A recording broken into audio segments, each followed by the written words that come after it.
We're going to go live. Good evening. Glad you're tuning in. We are going to be in Genesis chapter 31 on the 31st day of January. Go figure that, right? Everybody good tonight? Everybody happy to be here? Yeah. Must be. Can you believe it's February tomorrow already? It's crazy. Finally? You don't like January? So I have to show you this gift I got from Dave Mullen and his sweet wife. When he handed it to me, it's my Toyota Tacoma taking all the chandeliers to the scrapyard. So it's going to be hanging in my office. So if you want to see it, you can come see it. I love it. Thank you very much. It's amazing. So funny about us having a chandelier in my office. We did a VBS a while back. Do you remember all those chandeliers we made? I put one in my office above my desk on purpose for that very reason. But it's not there now because I didn't want it to be. Glad you're all here, though. Everybody happy? That'll work, I guess. Maria Bunce, are you still in wherever you're at down south? I think Maria's tuning in, and they're on like some vacation out in the middle of nowhere on some island. Let's see if she'll type in. Oh, that's terrible. Are you on the beach? Please tell me you're not on the beach watching this.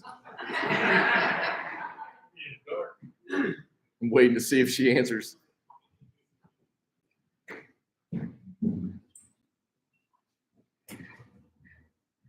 She said, not now.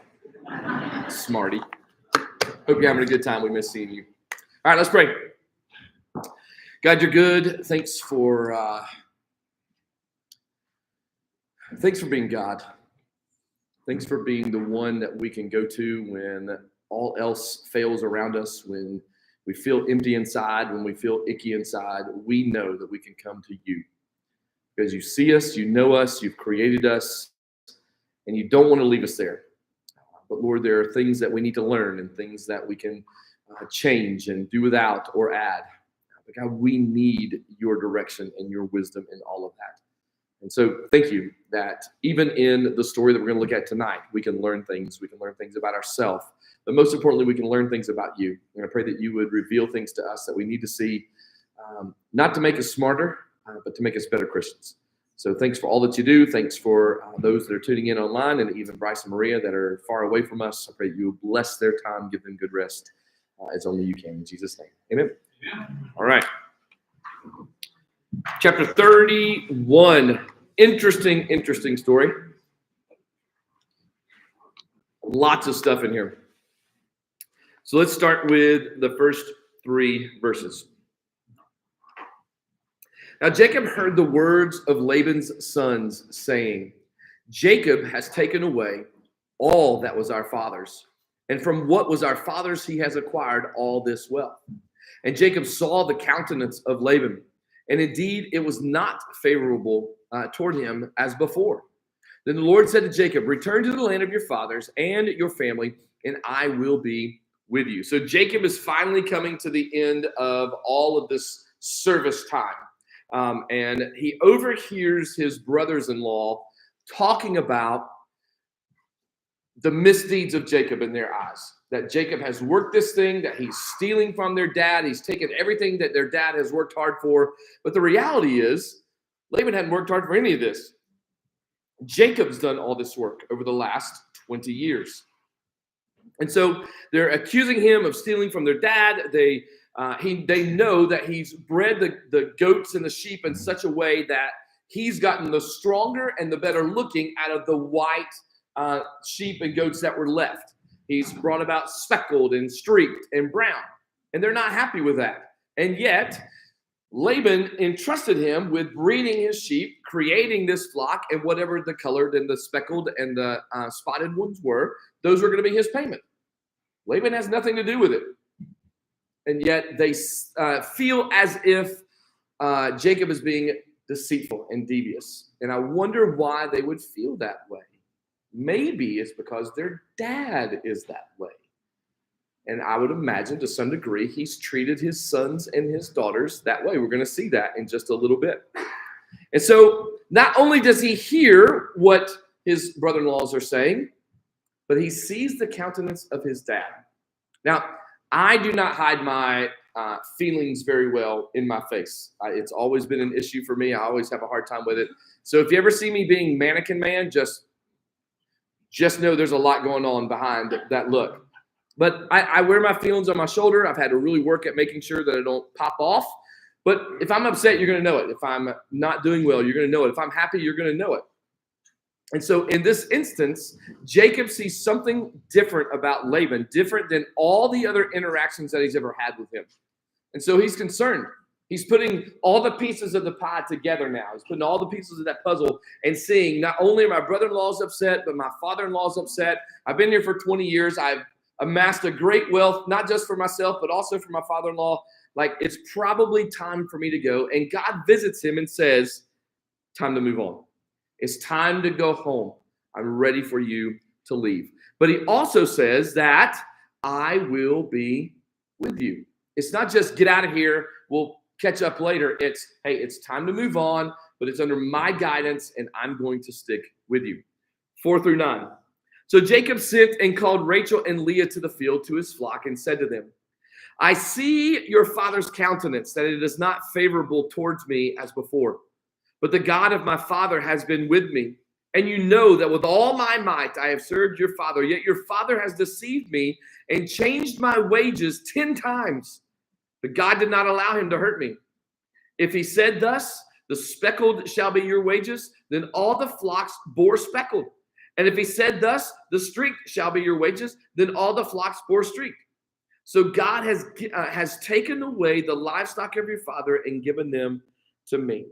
So Jacob realizes that if I go back home and have this conversation with my two wives, there's going to be a lot of ears around that's going to hear the conversation. And what I don't want to happen is I don't want Laban or my brothers-in-law to catch wind that I'm looking to leave, that God has called me to leave.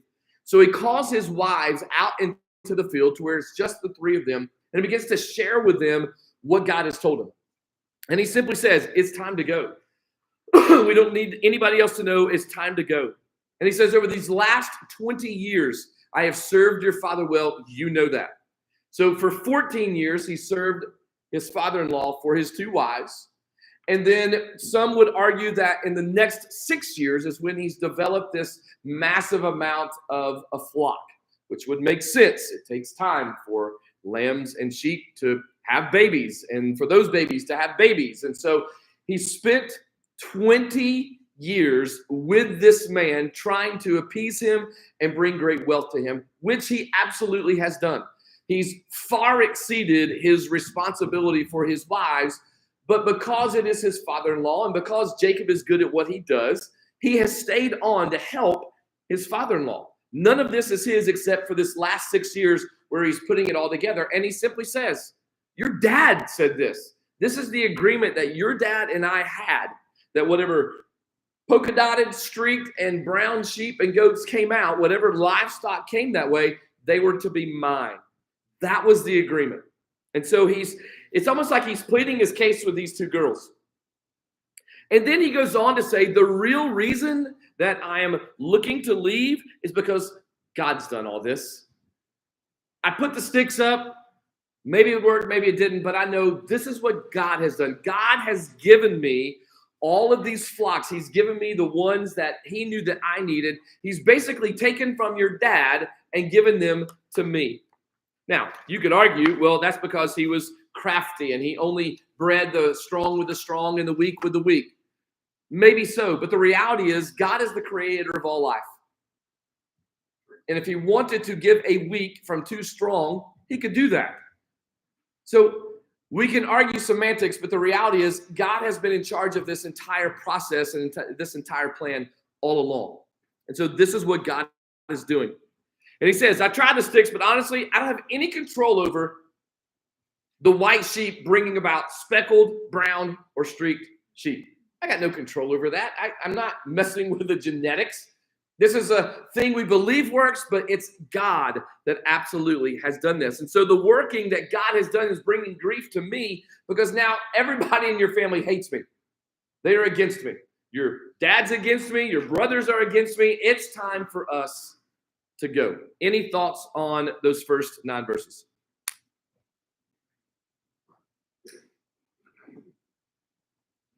Yeah, Bill, you're a little early, but that's okay.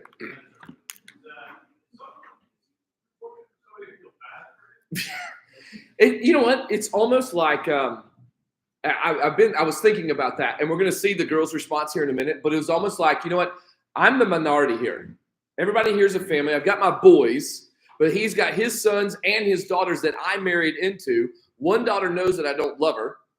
The other daughter knows I'm madly in love with her. So, but they're daddy's girls.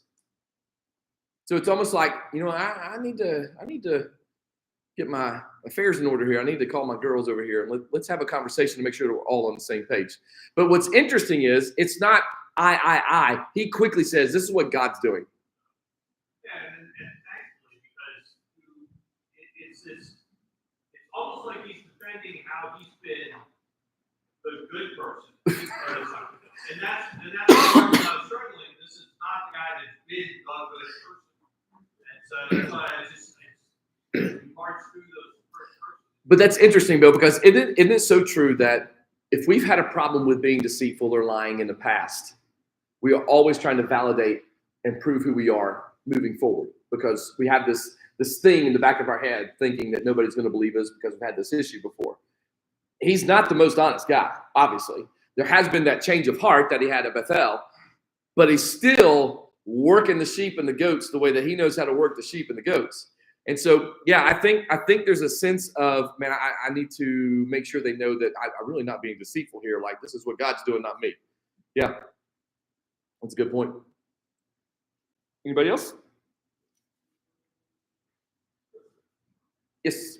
Not only does it say that this is God's doing, he's also justifying it in that Laban made this agreement with me. It's not my agreement with Laban. Yeah, that's really good, Scott, because it's not like, I just don't like your dad, or I feel like your dad's trying to cheat me. It's no, God told me first, and let me remind you, this is your dad's agreement with me. Like, I agreed to this, he brought it up, so it's not me just being upset and get my knickers in a wad. Right? This is the agreement, and it's time to go. Any other thoughts?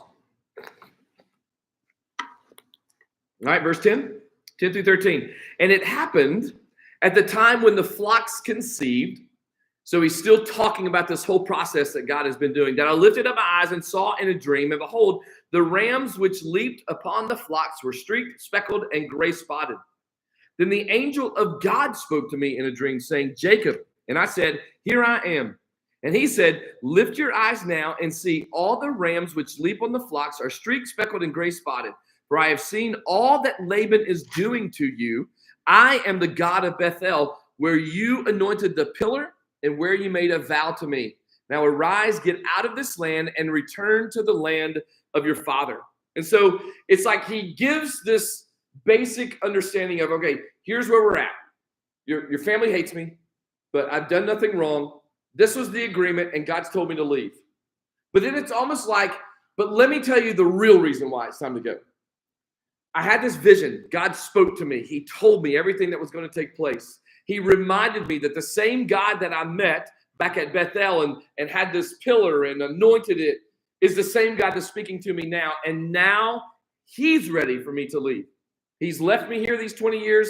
Now he's calling for me to go. And so he's ready for me to leave. He's ready for my family to leave. He's ready for my kids to not be under Laban's guidance.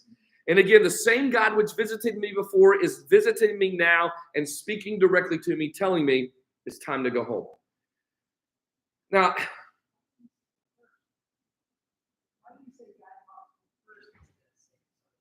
I don't know. It's a great question. Why didn't he lead with that? Like, to me, that's enough. I can say from a human perspective, not a pastor perspective, not a Christian perspective, but from a human perspective, I get wary a lot of times when people come to me and say, God told me. Because I think we leverage that way too much when God hadn't told you squat. But you know, if I say God's told me, there's not a lot you can argue with. And so it's almost maybe that he's building the case of, listen, I'm not upset. I don't have a problem with anything that's going on. This is the agreement God has said. But really, this is really what God has done for me. So explain to me, Ted, what it is that is this trust for you. Like, what is it that you see that's like, I don't trust him?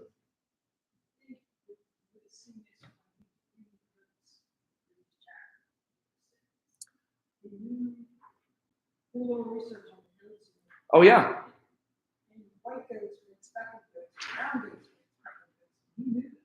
Huh. Yeah. So he got them all green, just separated the white ones, and his box was bigger and bigger. Yeah.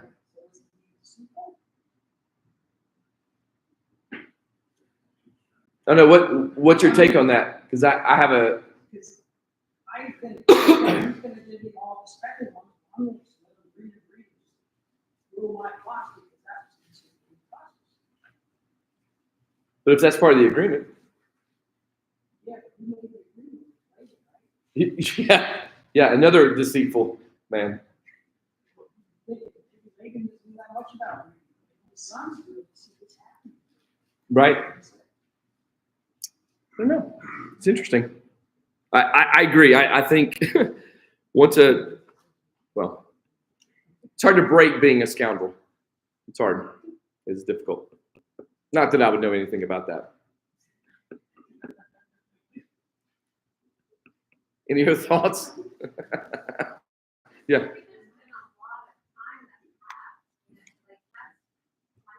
Mm-hmm.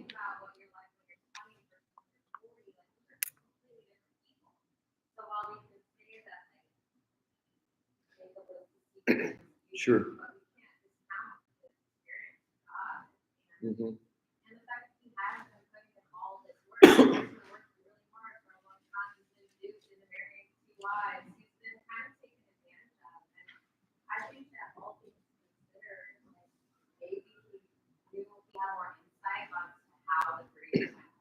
Sure. But that's because he's out there, like, how are you going to solve that? That. And well, of course, he's going to want to fulfill what he thinks is God's plan, which is to take all of his animals and his wealth and go back to his home. Like, he doesn't want to go back to the Sure. I feel like we're just expecting for him to just like not breed the animals in a way that's favorable to him and just like leave it all up to chance. And like maybe it would have happened the same exact way, but like I just feel like if you know, like why I don't know. I just don't think that's he's just working and not really like kind of as well. Like he's being kind of pigeonholed into staying. He's just. All right, so let me see if I can sum all that up because that was a lot. So you are making a case for the fact that there's been 20 years that's passed. There's a lot of wisdom, a lot of maturing, a lot of spiritual growth that can happen over that, to which I would absolutely agree. I think with him, and we're going to see in just a little bit his, he fillets Laban here in a minute. But everything that he says lets us see how much he's worked with these flocks over the last 20 years, how intentional he has been. And so absolutely, he's going to learn the ins and the outs of every aspect of a sheep and a goat. And so when the agreement is whatever brown, speckled, and streaked sheep are left, they're yours. He's just letting them breed. He's just being very selective in how he does it. And so is that being deceitful? Is that being wise? Sure. Yes. Both. But I agree. I think it's hard for us. One, we're not there by any stretch. Being duped into working for 14 years for two women, being tricked by the first one, that's a big deal. But then to remain another 6 years to amass your wealth, I don't know. It's interesting. And so maybe it is more of a mature thing, a wisdom thing, rather than a deceitful thing. Anybody else have a thought about? Yes.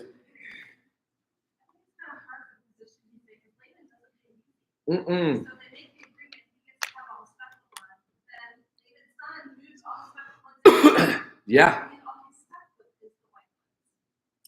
So then he's greeting them, trying to do the right thing, right? And then Which, I mean, I'm glad you brought that up. So in the last chapter, Laban takes basically Jacob's payment, the speckled, the streaked, the spotted, away to where they can't breed anymore, which communicates to me, insinuates to me that Laban had zero clue about any of the reproduction of these sheep. He had nothing to do with it, or else he would have known that it's still going to happen. But Jacob did, and Jacob did everything that he could to make it happen within his power. Sure. I think the reason why he teaches the girls about all the bad things of dad is because their dad is girls. And so sometimes you have to, and they may not have the faith that he has. So if he starts off with, I had a dream, God told me, or God showed me, then they may not have been like, his understanding. But to Sure. So he came at them in a place where they could hear him first and win them over. I wonder too, because I mean, we all do this. I wonder what kind of conversations they were having about Laban throughout this 20-year process. Remember when Dad tricked me into marrying you? Remember when Dad tricked my sister? Like, I'm sure those conversations were happening. And so it probably didn't take much for Jacob to say, listen, enough's enough. We've dealt with this long enough. It's time for us to roll. Sure. Laban's been around for a little bit, but now maybe because when he says countenance fell as his sons came to him, Mm-hmm. well, maybe now he kind of realizes, I tried to keep him around because I felt all these blessings before me, and yes, it has. Mm-hmm. Look how everything's grown. But now, my daughters and the flock that I tried to separate, he grew another one, and it's still the same size, and he's going to go away with everything and make that countenance fall and everything fun. Maybe Laban is actually coming to terms with the fact that what he thought was going to be blessings is going to walk out. It very well could. He very well could be counting on the blessings of Jacob and the family continuing to be there, because the blessing being on Jacob will fall naturally to Laban. I do think, too, he realized real quick that, oh, this boy knew what he was doing. And then everything that he looks at it, and like the light bulb finally goes on, or when those days you can go. But he realizes, he looks at the flock and he's like, oh my, because when he rolls, I got nothing. Yeah. Nothing of value, for sure. Yep. Yes, ma'am. do you think that maybe Laban's sons could have been a little jealous too? Because like their sons, they are the rightful heirs, and 100%. Jacob's over here amassing all of these. They're watching their inheritance walk away. Like, they didn't have to do it that way. They could have been like, "Hey, guess what? See you later." Yep. So it's almost like he was like, yeah, he was hoping to get his blessing, but he really just kind of messed things up for his sons. Yes. He shot himself in the foot. Yeah. I would still contend, he doesn't know anything about the reproducing of sheep and goats, or else he would not have made that deal with him. Any other thoughts? What about the interesting look at this in light of the parable of the talents? So, you had, I gave you so many, and you multiplied it, and you have 10, 5, and nothing. So it's like the person that has nothing part. Is that it? Well, I mean, just kind of pull the two up to each other, you kind of see kind of two kind of thoughts kind of go together, I think. He took something, multiplied it, and made it much bigger, and rewarded for it. Gotcha. Laban did nothing and got nothing. Well, actually, he lost more than he had. Yeah, good. Anybody else? All right. 14 through 16, excuse me. Rachel and Leah answered and said to him, Is there still any portion or inheritance for us in our Father's house? Are we not considered strangers by him? For he has sold us and also completely consumed our money. For all these riches which God has taken from our Father are really ours and our children's. Now then, whatever God has said to you, do it. So you can hear a little bit of the dissension and the frustration with their dad here. Dad's stolen all that we've had anyway. He sold us to you. He sold us out. He gave us you to where he would have Jacob to be able to build this massive fortune, knowing that we're going to leave and the massive fortune is going to stay, except God has flipped it on its head. God has given you, Jacob, this massive fortune because of that gives us an inheritance. And so they're just disgusted with their dad because of their stolen inheritance. And so they simply say, whatever God has told you, do it. We're in. Verse 17, then Jacob arose, set his sons and his wives on camels, and he carried away all his livestock and all his possessions which he had gained, his acquired livestock which he had gained in Padan Aram, to go to his father Isaac in the land of Canaan. Now Laban had gone to shear his sheep, and Rachel had stolen the household idols that were her father's. And Jacob stole away, unknown to Laban the Syrian, in that he did not tell him that he intended to flee. So he fled with all that he had. He arose and crossed the river and headed toward the mountains of Gilead. And so Laban was all about Laban and his wealth. That's all he cared about. That's all he was worried about. And so we hear, I'm so sorry. I need to skip down. Jacob gathers all that's rightfully his. And think about this. There's nothing deceitful about what he's gathering. He has his wives, he has his sons, and he has the flock that was promised to him by Laban. So he's gathering all that's been rightfully his. He's got the family, the livestock, 20 years worth of work. And his father-in-law had left a couple of days earlier, about 3 days, and has gone out, and he's going to go out and shear the sheep. So maybe he has something to do. Maybe that's his specialty. Maybe that's what he's the only one that he does. Who knows? But now's Jacob's chance. And so he loads everybody up, and they leave. But before they leave, Rachel, the favorite, the beautiful one, the shepherdess, Jacob's first love, she goes into dad's little quarters and takes his idols, steals them. This could be a little confusing, right? Because we thought this was a God-fearing family. I mean, it's Rebecca's brother, right? And so why would he have idols? Well, they're not really a part of the family of God, but they have this idol, this thing. It could be, some would contend, that this idol is a representation of an inheritance of his wealth. And without that, he has nothing. He has nothing to give, nothing to pass down. But the owner of it gets all the wealth. And so Rachel says, well, I'm going to get mine. And she goes into her dad's place, takes the idols, packs it away, and they leave. And they head out and head towards the mountain of Gilead. Any thoughts so far on 14 on? Mm-hmm.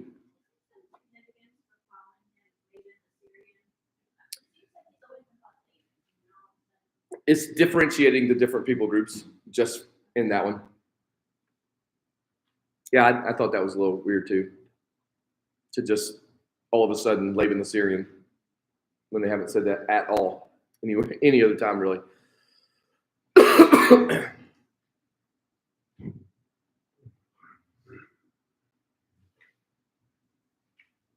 Very good. All right, 22 through 25. Laban was told on the third day that Jacob had fled. Then he took his brethren with him and pursued him for 7 days' journey. He overtook him in the mountains of Gilead. But God had come to Laban the Syrian, there it is again, in a dream by night and said to him, be careful that you speak to Jacob neither good nor bad. So Laban overtook Jacob. Now Jacob had pitched his tent in the mountains, and Laban with his brethren pitched in the mountains of Gilead. So 3 days after leaving, Laban finds out. He is not happy. He immediately leaves what he's doing, and he goes after his family. He goes after Jacob. He goes after his grandsons. He goes after his daughters, and he goes after what he feels is rightfully his. And it makes sense. I would be furious too. If somebody came and took my daughter away without saying goodbye, I would not be a happy camper. I would probably chase him down. And so he catches him. He goes on a hunt, and he finally catches up with him 7 days later on the mountain of Gilead. But before he gets there, the same God that has appeared to Jacob appeared to Laban and said, careful what you say.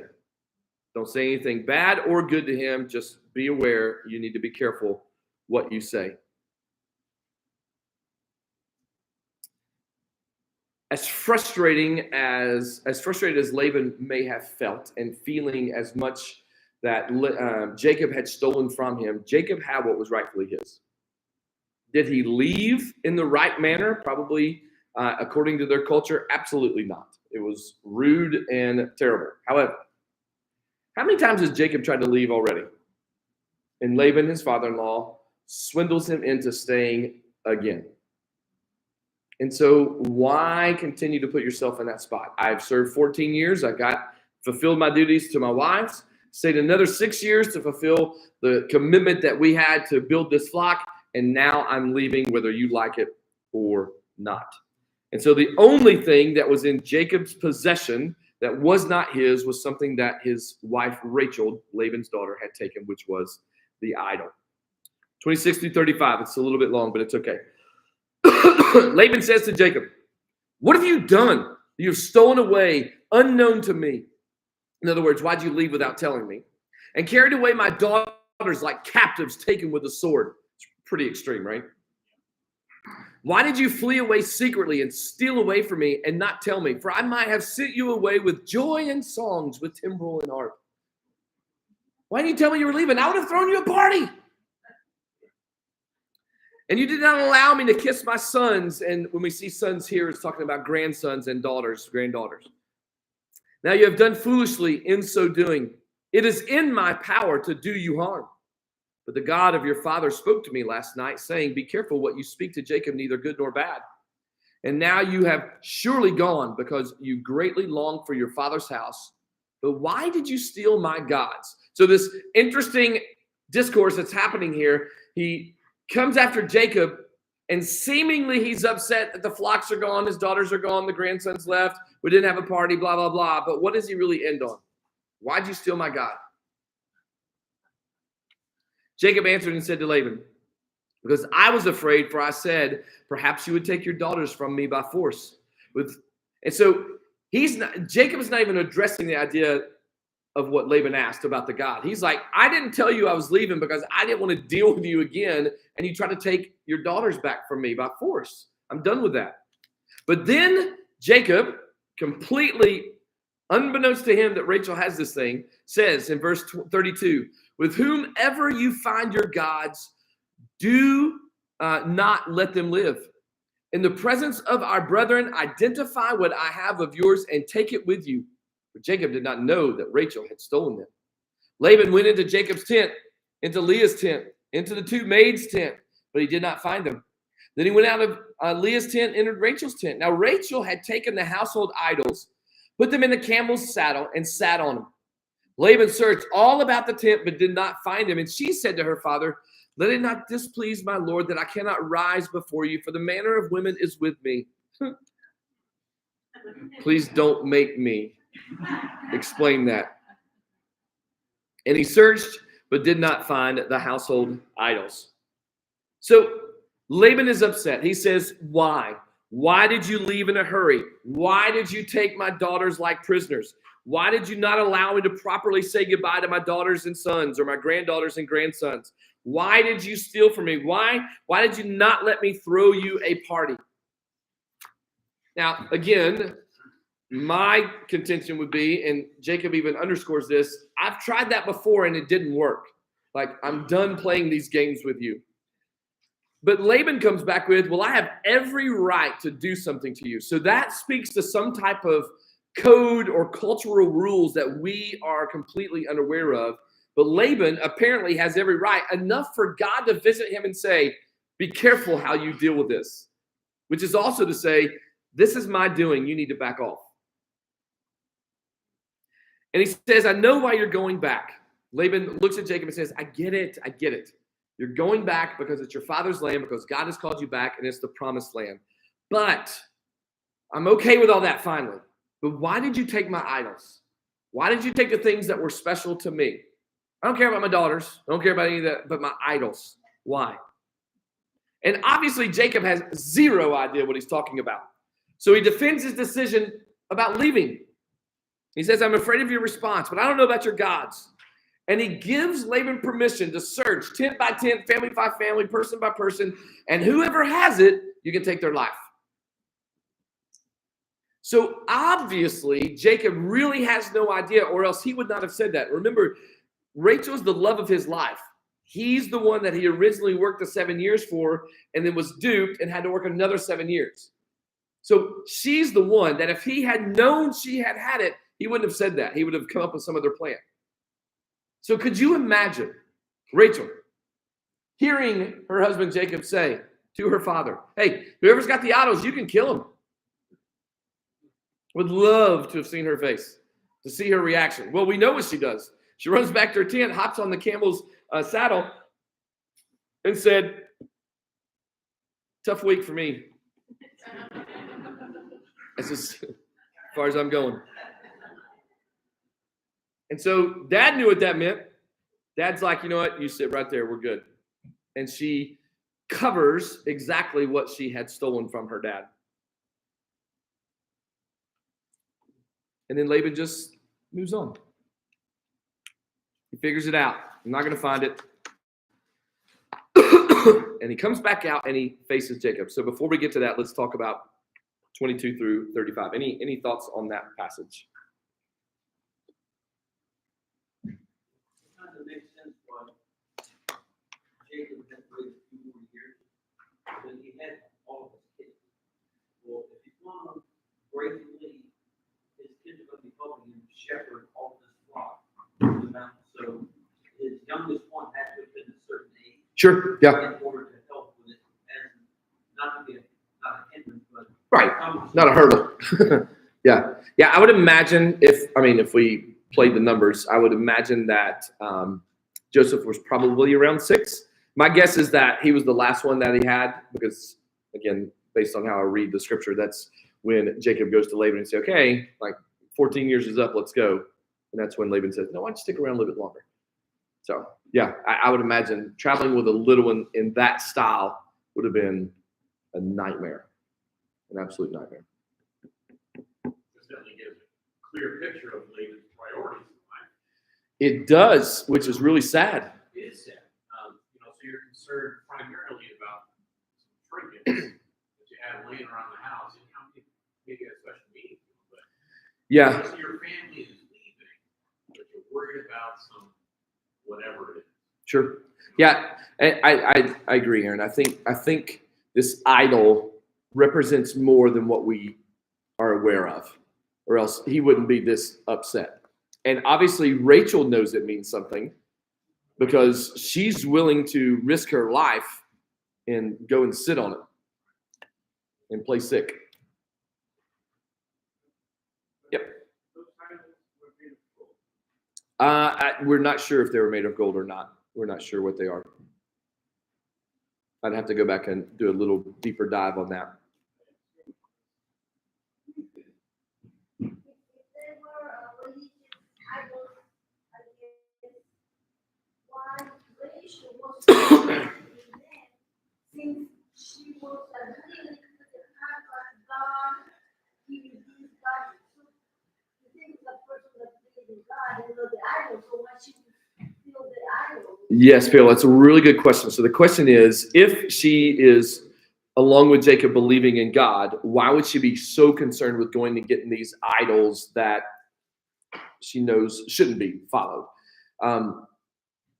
Some of the writers talk about that it's because of her heritage.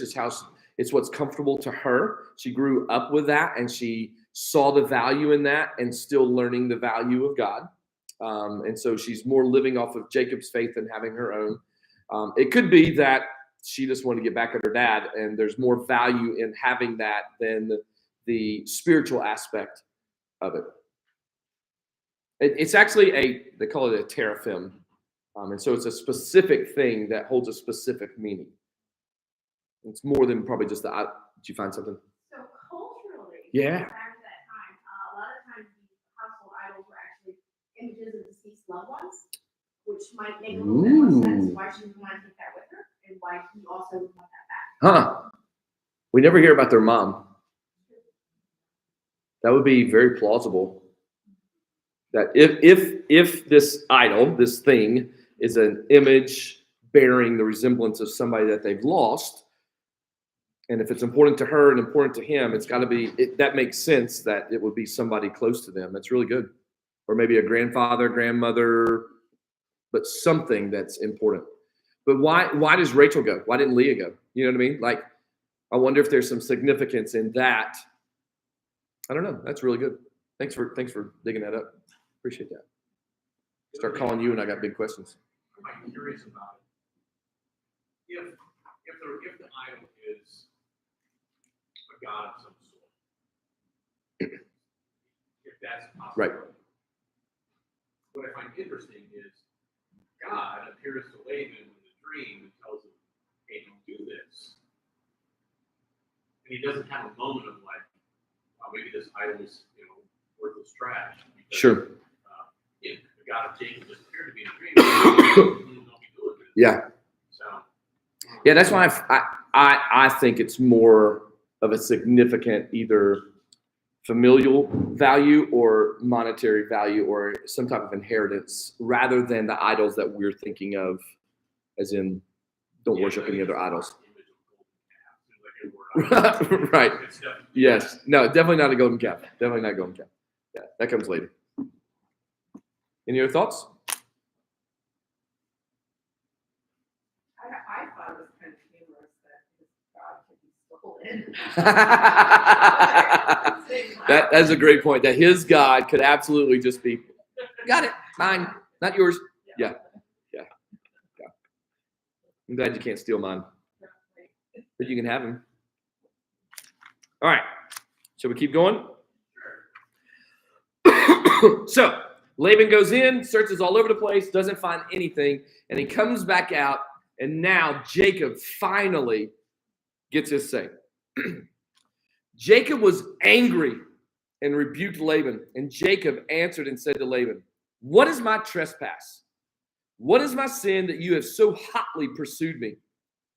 Although you have searched all my things, what part of your household things have you found? Set it here before my brethren and your brethren, that they may judge between us both." I love that. He's like, what have I done so wrong that you have chased me down these 7 days, come in and ransacked our little camp here? Put it out here. You claimed I stole something. Show me. Prove it. Watch what he says. "These 20 years I have been with you. Your ewes and your female goats have not miscarried their young, and I have not eaten the rams of your flock. That which was torn by beasts I did not bring to you. I bore the loss of it. You required it from my hand, whether stolen by day or stolen by night. There I was in the day, the drought consumed me, in the frost by night, and my sleep departed from my eyes. Thus I have been in your house 20 years. I served you 14 years for your 2 daughters and 6 years for your flock, and you have changed my wages 10 times. Unless the God of my father, the God of Abraham, and the fear of Isaac had been with me, surely now you would have sent me away empty-handed. God has seen my affliction and the labor of my hands and rebuked you last night." He got a little courage. Stood up to his father-in-law, which is tough for us son-in-laws. But he finally says, "I've had enough." And he begins with, dude, this has been going on 20 years. All the animals that you've ever had have been my responsibility. I was never able to enjoy any of the benefits of these things. I never ate of your animals, and I never lost any of them through miscarriage. I was able to manage that well. I stayed in the scorching heat, and I stayed in the bitter cold. If one was lost or died, I took the hit for that. I had no vacation and no shelter and no sleep. You have your gods, I've got mine. He showed up in a big way. And if it weren't for him, you would have done me wrong again. He encouraged me, and that's why he showed up and rebuked you. I love this response. None of it is about Jacob. It's all about God. Again, I've done all these things that you've asked me to do. That's about Jacob. But it's not even an arrogant statement. It's a factual statement. I've done everything that you've asked me and wanted me to do. And yet, God told me to leave. He didn't ask your permission. He didn't go tell me to go ask your permission. He said, it's time to go. And when my God says it's time to go, I'm leaving.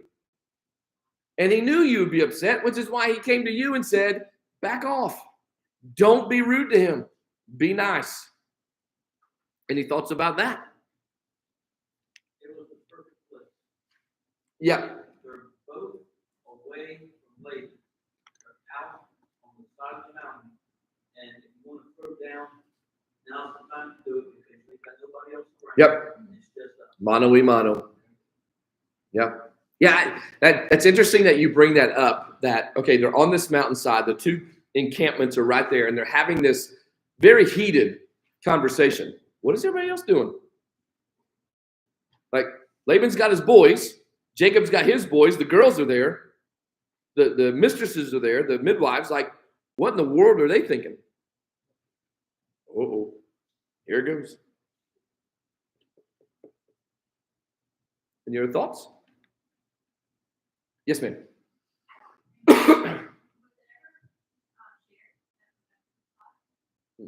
Not yet. Not in this chapter. We'll find out next week.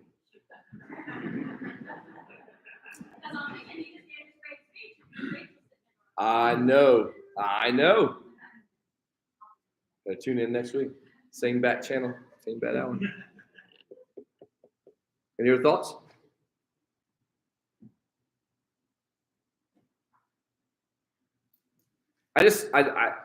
There's a part of me where I hear the anger in his voice, and then a part of me is like, are you kidding me, dude? Do you not know what I've done for you? Like, I served you 20 years. I watched after your flock. I've taken care of your daughters. I've given you grandsons. Like, what more do you want from me? There's definitely no relationship. No. It was very contractual. Very contractual. Would you think after 20 years, like, they would have formed something? You would think. But it also said both parties were interested. Yes. And so you would think after 20 years, like you said, something would have formed, except when you can only see yourself, you can't form anything. And that's all Laban can see. 43. Laban answered and said to Jacob, these daughters are my daughters, and these children are my children, talking about his grandchildren. And this flock is my flock. All that you see is mine. But what can I do this day to these my daughters or to their children whom they have borne? And therefore, come, let us make a covenant, you and I, and let it be a witness between you and me. Here's what before we even get to the notes and finish this, I can't understand how Laban still sees that all of this is his. Now, what I can say is that Emma will always be my daughter, even though if she gets married, or Ethan and Eli will always be my sons, even when they become dads of their own. But they're not mine. They are a gift from God. This church isn't mine.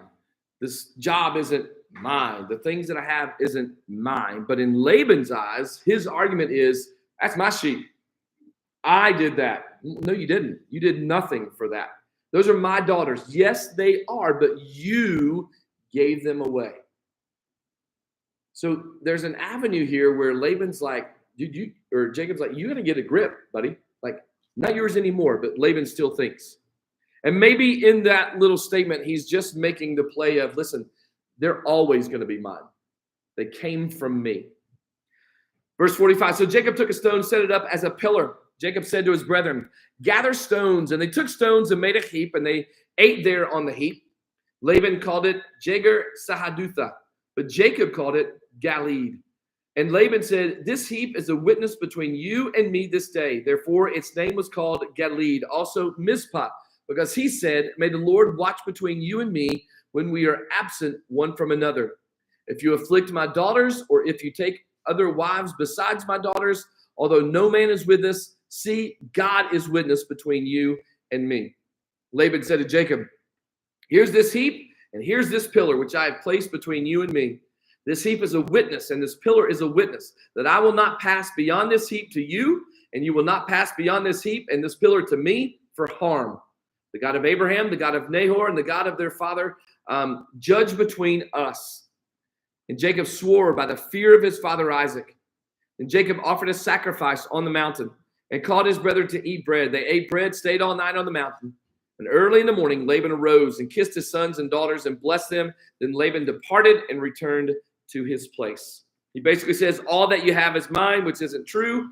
But nevertheless, let's make a covenant. Let's let bygones be bygones and let's make a covenant. So Jacob, he wants to put this pillar up and basically making a treaty or a covenant between him and Laban, which a lot would contend that it's breaking of the east from the children of Israel of the future.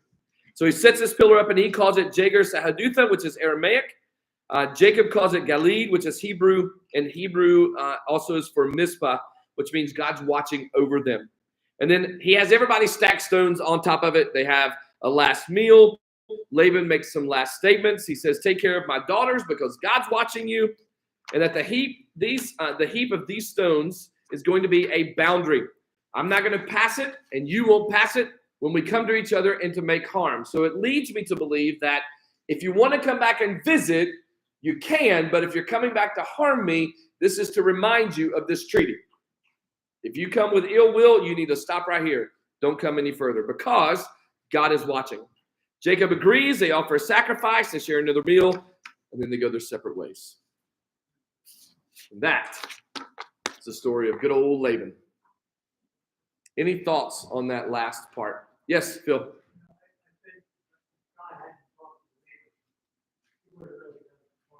I agree.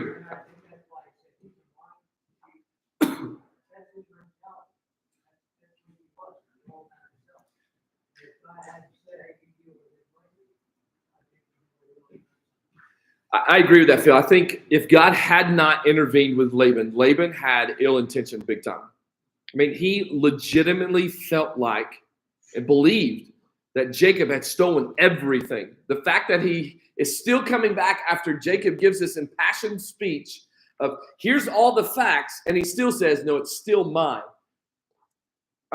What I also like about what you said is that when God spoke to him, he knew enough about God to listen, which tends to allow me to believe that maybe this idol wasn't necessarily an idol the way that we would treat idols. There's something different about it that was very important to him. Or maybe he was just he just liked a lot of gods.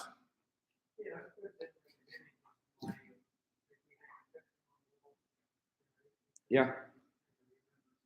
Sure. Right. Yes. Yeah, I would agree with that. I don't think he was worshiping it either.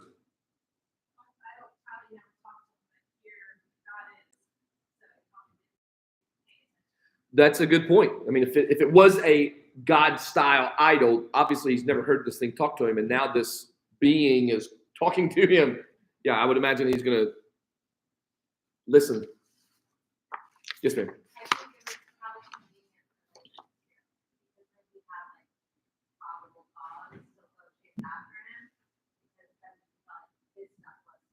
Sure. Yes. It gave him reason to fuel the fire up. No, you really did steal something from me, which they did. They really did. Yes, ma'am. Sorry. Yep.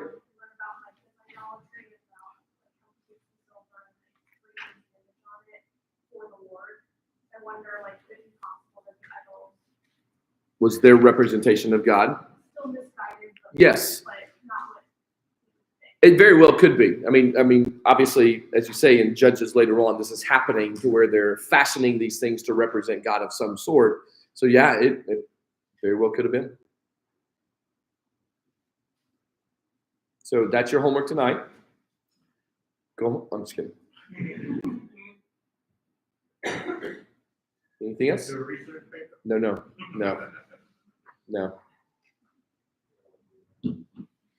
I have all those that I need. All right. Everybody good? Okay. Anybody praying for snow? Yes. Wow. Awesome. All right, let me pray for you. God, you are more than good. You always amaze me at how you show up in the right spots and you deter so much stuff. Lord, I'm also amazed at how sometimes when you show up, people just ignore you. They don't listen to you. And God, that is not what I want to be said of me. Lord, help me to be as Jacob, as Laban, that when you show up, no matter what state of mind I am in, I am willing to hear you and to follow you because you know what's best for me. You know what's best for us. Give us the courage to make wise decisions based on your leading. And if we don't hear from you, help us to be patient and wait. So thanks for all that you do. Bless those that have been here tonight and that have listened in online. I pray that your hand would be upon them. God, allow your face to shine upon them and bring them peace and comfort and good rest tonight. We love you, praise you, and thank you in Jesus' name. Amen. Have a great night. We will see you next week. Tables and chairs, please. We put them